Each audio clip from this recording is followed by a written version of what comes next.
వరంగల్, ఖమ్మం, నల్గొండ పట్టభద్రుల ఎమ్మెల్సీ ఉప ఎన్నికల్లో అధికార కాంగ్రెస్ పార్టీ అభ్యర్థి తీన్మార్ మల్లన్న అలియాస్ చింతపండు నవీన్ కుమార్ గెలుపొందారు. 3 రోజుల పాటు క్షణక్షణం ఉత్కంఠగా సాగిన ఈ ప్రక్రియలో తొలి ప్రాధాన్య ఓట్ల లెక్కింపు నుంచి ఎలిమినేషన్ ప్రక్రియ వరకు మల్లన్నకు బీఆర్ఎస్ అభ్యర్థి రాకేష్ రెడ్డి గట్టి పోటీనిచ్చారు. వరంగల్, ఖమ్మం, నల్గొండ పట్టభద్రుల ఎమ్మెల్సీ ఉప ఎన్నికలో అధికార కాంగ్రెస్ పార్టీ అభ్యర్థి తీన్మార్ మల్లన్న అలియాస్ చింతపండు నవీన్ కుమార్ గెలుపొందారు. ఎలిమినేషన్ ప్రక్రియలో భాగంగా బీజేపీ అభ్యర్థి గుజ్జుల ప్రేమందరెడ్డికి వచ్చిన 2వ ప్రాధాన్యత ఓట్ల లెక్కింపు ముగిసిన అనంతరం బీఆర్ఎస్ అభ్యర్థి రాకేష్ రెడ్డి కంటే మల్లన్న 14,000కు పైగా ఓట్లతో ముందంజలో ఉండటంతో ఆయన విజయం సాధించారు. శుక్రవారం అర్ధరాత్రి దాటాక మల్లన్నకు ఆర్ఓ దాసరి హరిచందన గెలుపు ధృవీకరణ పత్రం అందజేశారు. గతంలో 4 సార్లు ఈ స్థానం నుంచి బీఆర్ఎస్ అభ్యర్థులు విజయం సాధించారు. ఈ ఉప ఎన్నికకు మే 27వ తేదీన పోలింగ్ జరిగింది.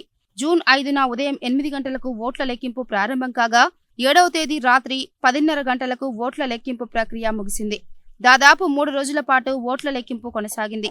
3 రోజుల పాటు క్షణక్షణం ఉత్కంఠగా సాగిన ఈ ప్రక్రియలో తొలి ప్రాధాన్య ఓట్ల లెక్కింపు నుంచి ఎలిమినేషన్ ప్రక్రియ వరకు మల్లన్నకు రాకేష్ రెడ్డి గట్టి పోటీనిచ్చారు. ఎలిమినేషన్ ప్రక్రియలో రాకేష్ రెడ్డి మల్లన్న కంటే సుమారు 4,000 వరకు ఎక్కువ ఓట్లు సాధించినా అప్పటికే మొదటి ప్రాధాన్యంలో మల్లన్నకు 18,000 పైచిలకు ఆధిక్యం దక్కింది. ఇవాళ వరంగల్, నల్గొండ, ఖమ్మం పట్టభద్రుల ఎమ్మెల్సీ ఉప ఎన్నికల్లో మొట్టమొదటిసారిగా కాంగ్రెస్ పార్టీ విజయాన్ని సొంతం చేసుకుంది. మీ అందరికీ తెలిసినటువంటి అంశమే.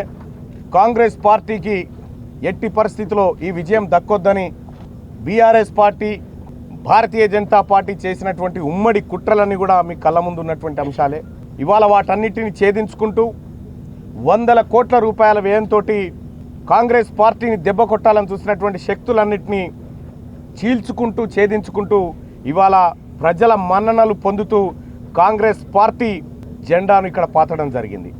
కాంగ్రెస్ పార్టీకి మేధావులు ఎప్పుడూ అండగా ఉండరు అనేటువంటి ఒక అపవాదును గత కొంతకాలంగా ఉండే. కానీ ఇవాళ అటు మెదకు, కరీంనగర్, ఆదిలాబాద్, నిజామాబాద్ ఎమ్మెల్సీ తీసుకున్నా, ఇవాళ ఇక్కడ వరంగల్, నల్గొండ, ఖమ్మం పట్టభద్రుల ఎమ్మెల్సీ తీసుకున్న మేధావి వర్గం సంపూర్ణంగా ఇవాళ కాంగ్రెస్ పార్టీ పక్షాన నిలబడ్డదని చెప్పడానికి ఇది సజీవ సాక్ష్యం, ఈ ఫలితం అని చెప్పి తెలియజేస్తూ ఉన్నాం.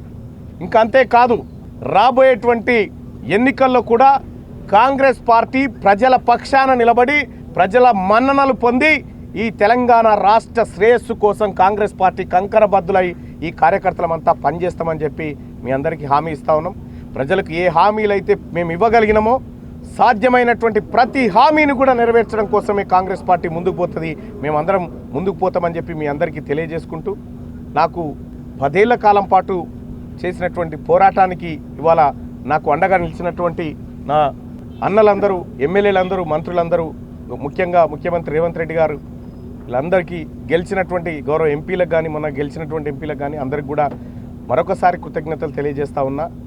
నేను ప్రజల కష్టాల్లో భాగస్వామిని అవుతున్నందుకు, వాళ్ళ కష్టాలు తీర్చడంలో ఓవైపు గర్విస్తూనే ఖచ్చితంగా ప్రజలారా మీరు అనుకున్న విధంగానే నా నడవడిక ఉంటుందని చెప్పి మీ అందరికీ తెలియజేసుకుంటూ, అలాగే ఇక్కడ సరే బీఆర్ఎస్ పార్టీ ఓడిపోయింది, బీజేపీ పార్టీ ఓడిపోయింది. ఎన్నికలు అన్నప్పుడు గెలుపు ఓటములు సహజం. వాళ్ళకు కూడా మరోసారి మంచి అవకాశాలు రావాలని కోరుకుంటా ఉన్నాం.